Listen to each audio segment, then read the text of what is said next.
আজকে আমি তোমাদের তেজস্ক্রিয়তা চ্যাপ্টারটা পড়াবো। তার আগে একটা তোমাদের গল্প বলে নিই।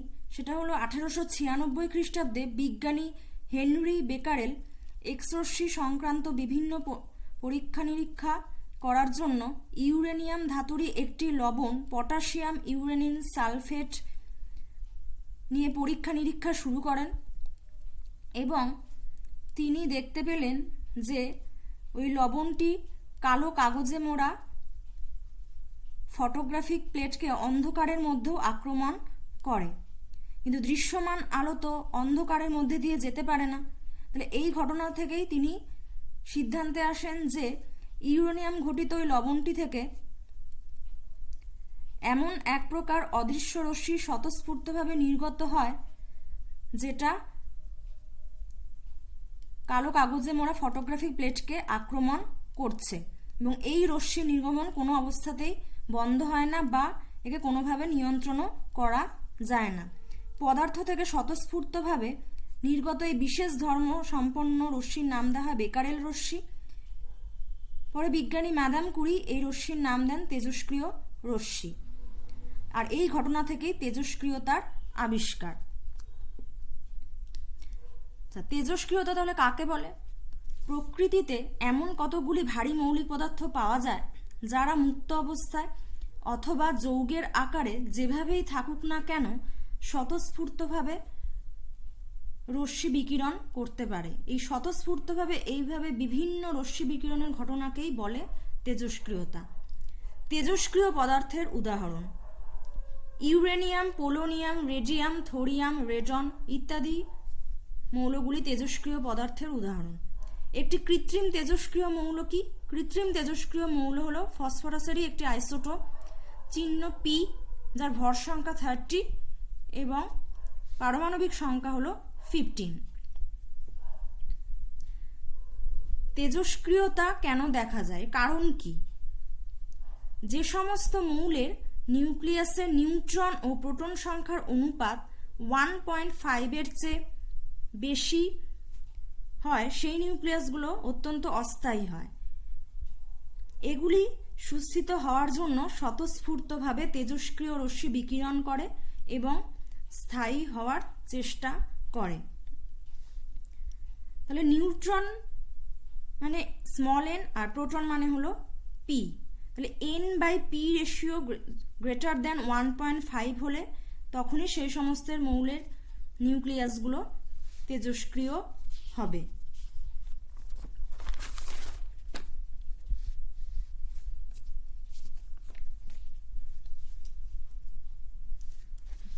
তেজস্ক্রিয়তার বৈশিষ্ট্য: 1 নম্বর, এটি মৌলের পরমাণুর নিউক্লিয়াসের অভ্যন্তরীণ পরিবর্তনজনিত ঘটনা, কারণ পরমাণুর নিউক্লিয়াস থেকেই তেজস্ক্রিয় রশ্মি নির্গমন হয়। নিউক্লিয়াসের বাইরের কক্ষপথের ইলেকট্রনের সঙ্গে এর কোনো সম্পর্ক নেই। 2, বাহ্যিক চাপ, উষ্ণতা, রাসায়নিক বিক্রিয়া, তড়িৎ বা চৌম্বক ক্ষেত্র কোনো বিষয়ই তেজস্ক্রিয়তাকে কোনোভাবেই প্রভাবিত করে না। 3, যে সমস্ত মৌলের পারমাণবিক সংখ্যা 82 বেশি অথবা পারমাণবিক গুরুত্ব 206 বেশি সেই সমস্ত মৌলগুলোই শুধুমাত্র তেজস্ক্রিয়তা প্রদর্শন করে।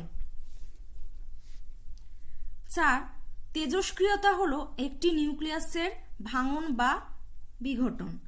এর ফলে একটি মৌল সম্পূর্ণভাবে ভিন্ন রাসায়নিক ও ভৌত ধর্মযুক্ত নতুন মৌলে পরিণত হয়।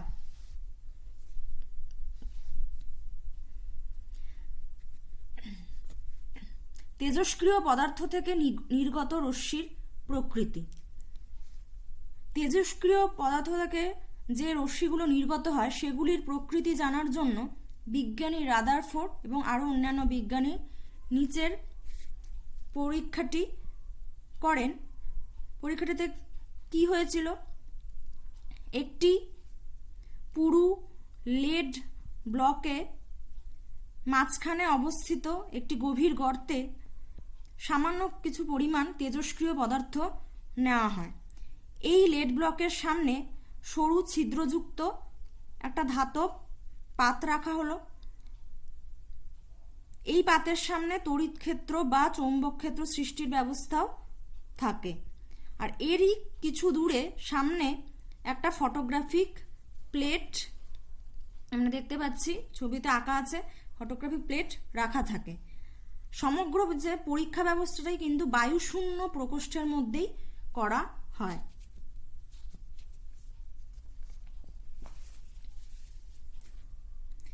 এই অবস্থায় কি দেখা যাবে, যে লেড ব্লক থেকে নির্গত তেজস্ক্রিয় রশ্মি গুচ্ছ ধাতব যে পাত আছে সেটার সরু ছিদ্রের মধ্যে দিয়ে প্রবেশ করে আরও সরু হয়ে বেরিয়ে এসে একদম সোজাসুজি যে ফটোগ্রাফিক প্লেট রয়েছে সেটার উপর পড়ে, আর প্লেটের ওপর একটা কালো বিন্দু সৃষ্টি করে।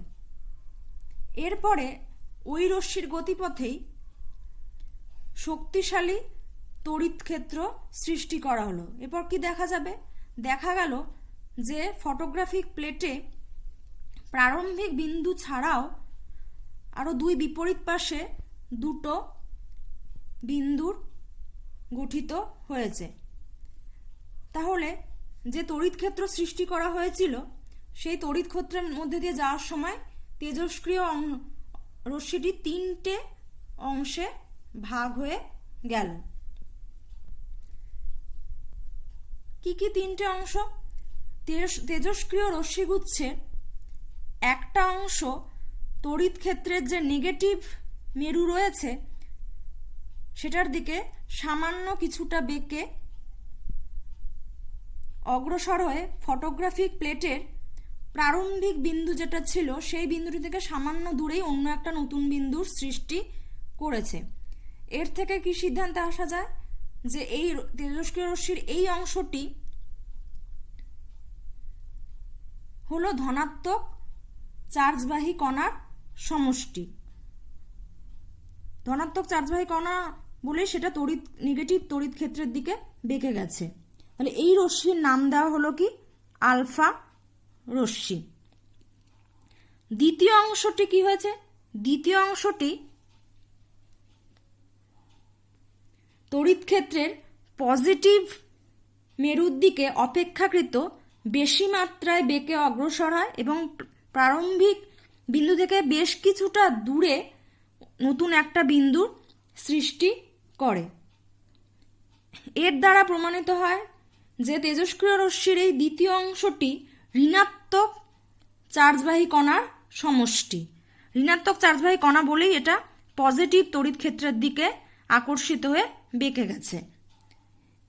আর এই রশ্মিরই নাম দেওয়া হয় কি বিটা রশ্মি।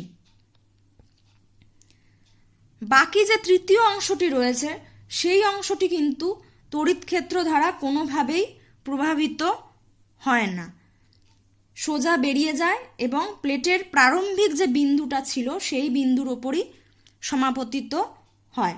এর দ্বারা কি প্রমাণিত হয়? এর দ্বারা প্রমাণিত হয় যে তেজস্ক্রিয় রশ্মির এই অংশটি চার্জবিহীন মানে নিস্তড়িত।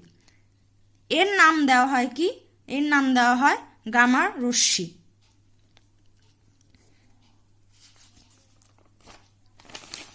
তাহলে আমরা এই পরীক্ষাটা থেকে কি জানতে পারলাম? যে তেজস্ক্রিয় রশ্মি তিন প্রকারের। এক, আলফা রশ্মি, সেটা কি যে 2 একক ধনাত্মক আধানযুক্ত হিলিয়াম পরমাণুর নিউক্লিয়াস, যেটার চিহ্ন হলো হিলিয়াম 2+ এর স্রোত। বিটা রশ্মি কি? বিটা রশ্মি হলো ঋণাত্মক তড়িৎগ্রস্ত উচ্চ শক্তি সম্পন্ন ইলেকট্রন কণার স্রোত, যার ভর 0। গামা রশ্মি অতি ক্ষুদ্র তরঙ্গ দৈর্ঘ্য বিশিষ্ট তড়িৎচুম্বকীয় তরঙ্গ, যা নিস্তড়িত।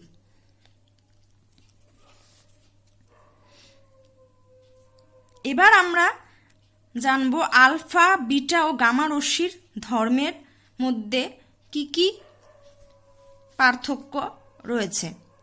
1 নম্বর হচ্ছে প্রকৃতি। আলফা কণা কীরকম প্রকৃতির? আলফা কণা হচ্ছে ধনাত্মক আধানযুক্ত হিলিয়াম নিউক্লিয়াসের স্রোত।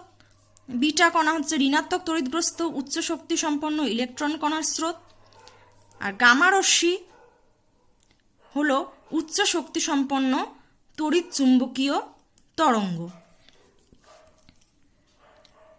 আধান, আলফা কণার আধান ধনাত্মক, এর মান হলো +3.2 × 10⁻⁻৯ কুলম্ব। বিটা কণার আধান ঋণাত্মক, এর মান হলো -1.6 × 10⁻⁻19 কুলম্ব। আর গামা রশ্মি হচ্ছে নিস্তড়িত বা চার্জবিহীন।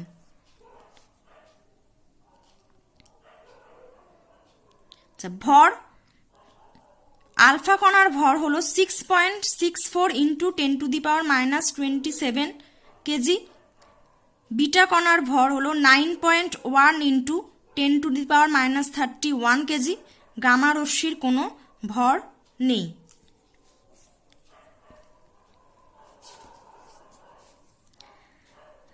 ভেদন ক্ষমতা, আলফা কণার ভেদন ক্ষমতা সবচেয়ে কম, বিটা কণার ভেদন ক্ষমতা মাঝারি, আলফা কণার চেয়ে বেশি কিন্তু গামা রশ্মির চেয়ে কম। আর গামা রশ্মির ভেদন ক্ষমতা হচ্ছে সর্বাধিক। আয়নায়ন ক্ষমতা, আলফা কণার গ্যাসকে আয়নিত করার ক্ষমতা সর্বোচ্চ গামা রশ্মির তুলনায় 10,000 গুণ বেশি। বিটা কণার আয়নায়ন ক্ষমতা মাঝারি, গামার তুলনায় 100 গুণ বেশি। আর গামা রশ্মির আয়নায়ন ক্ষমতা সামান্য।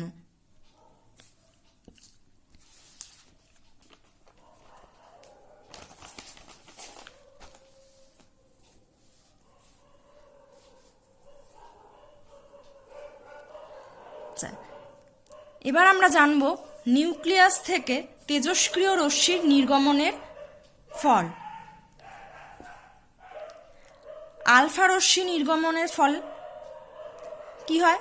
কোনো তেজস্ক্রিয় মৌলের পরমাণুর নিউক্লিয়াস থেকে একটি আলফা কণা নির্গত হলে 2 একক কম পারমাণবিক সংখ্যা ও 4 একক কম ভর সংখ্যা বিশিষ্ট একটি নতুন মৌলের পরমাণুর সৃষ্টি হয়। অর্থাৎ নতুন পরমাণুর নিউক্লিয়াসে 2টি প্রোটন ও 2টি নিউট্রন কম থাকে। তেজস্ক্রিয় মৌলের পরমাণু চিহ্ন X, যার ভর সংখ্যা A এবং পারমাণবিক সংখ্যা হলো Z।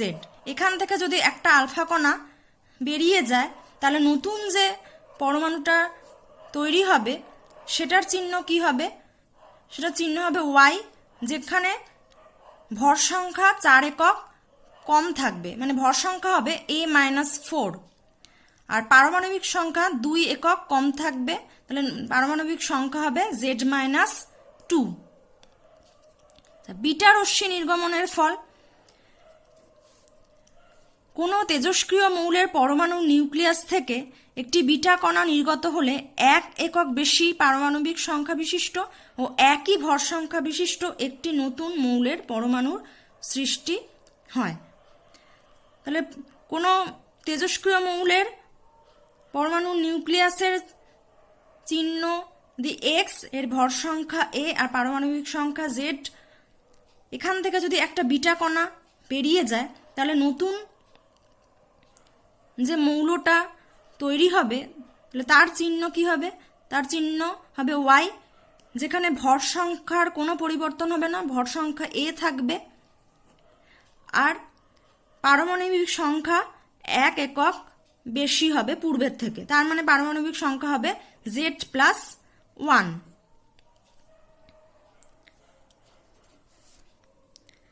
গামা রশ্মি নির্গমনের ফল, তেজস্ক্রিয় মৌলের নিউক্লিয়াস থেকে যখন একটা আলফা কণা বা বিটা কণা নির্গমন হয় তখন পরমাণুর নিউক্লিয়াসটি উত্তেজিত অবস্থায় থাকে। সেই সময় সুস্থিতি লাভের জন্য নিউক্লিয়াসটি কিছু পরিমাণ শক্তি গামা রশ্মি ফোটন হিসাবে নির্গত করে। কিন্তু এই গামা রশ্মি নির্গমনের ফলে পরমাণুর ভর সংখ্যা বা পারমাণবিক সংখ্যার কোনো পরিবর্তন হয় না।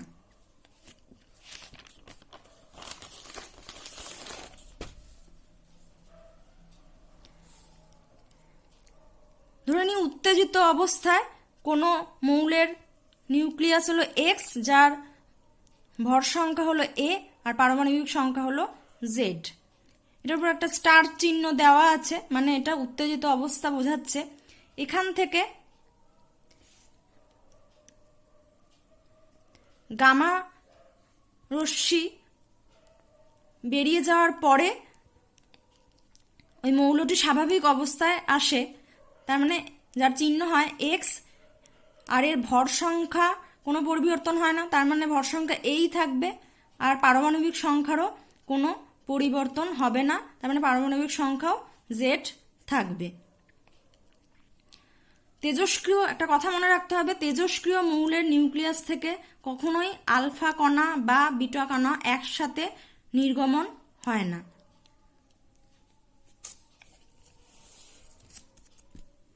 একটা আলফা কণা অথবা একটা বিটা কণার নিঃসরণের সঙ্গে গামা নিঃসরণ হতে পারে। তেজস্ক্রিয়তার ব্যবহার কি কি রয়েছে?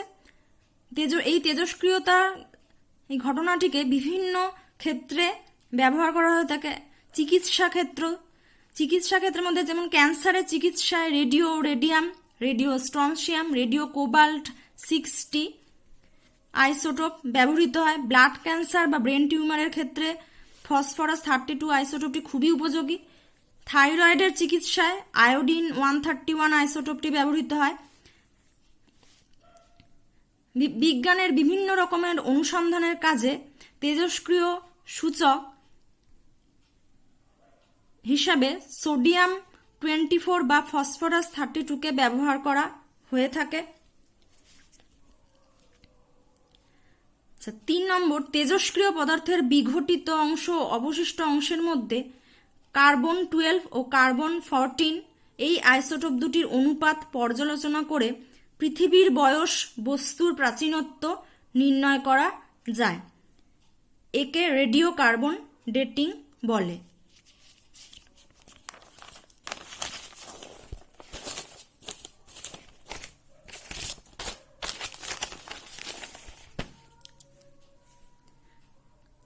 তাছাড়াও পারমাণবিক শক্তি কেন্দ্রে তড়িৎ শক্তি উৎপাদনের জন্য জ্বালানি হিসেবে তেজস্ক্রিয় ইউরেনিয়াম বা তেজস্ক্রিয় প্লুটোনিয়াম ব্যবহৃত হয়ে থাকে।